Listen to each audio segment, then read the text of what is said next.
Hindi nga po naging madali ang naging desisyon ni DeMar DeRozan ngayong off-season, ngunit sa huli, Denver Nuggets sa kanyang pinili sa dami ng mga teams na nagka-interes sa kanyang serbisyo, kagaya ng Miami Heat. Kung inyo ngang matatandaan, lumabas na nga nitong nagdaang linggo na kabilang ang Miami sa mga kupunan na gusto talaga sanang salihan ni DeRozan pagkatapos niyang ma-buyout sa Sacramento Kings. Ngunit habang pinag-aaralan nito ang posibilidad na maglaro sa Miami, naalaman umano niya ang plano ng Heat para sa kanyang backcourt.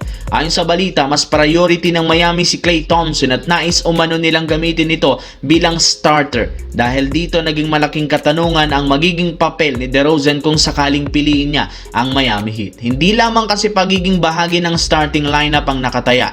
Posible umanong kahit makuha siya ng Miami, mapunta lamang siya sa bench dahil mas nais ng Heat ibigay ang starting spot kay Klay Thompson. Dito nagbago ang lahat para kay DeRozan. Sa halip pumunta ito sa Miami na hindi sigurado ang kanyang magiging papel, mas pinili na lamang niya na pumirma sa Denver Nuggets na isang kupunan na nagbigay sa kanya ng mas malino na pagkakataong maging starter at magkaroon ng malaking responsibilidad.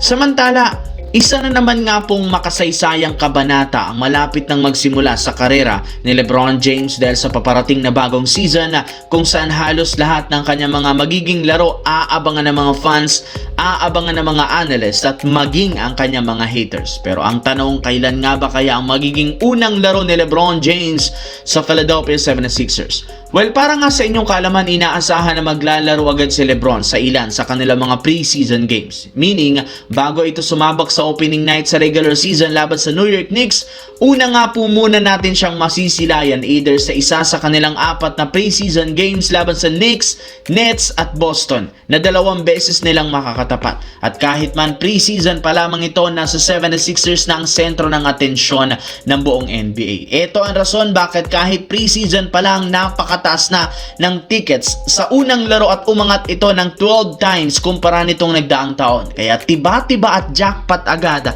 ang NBA.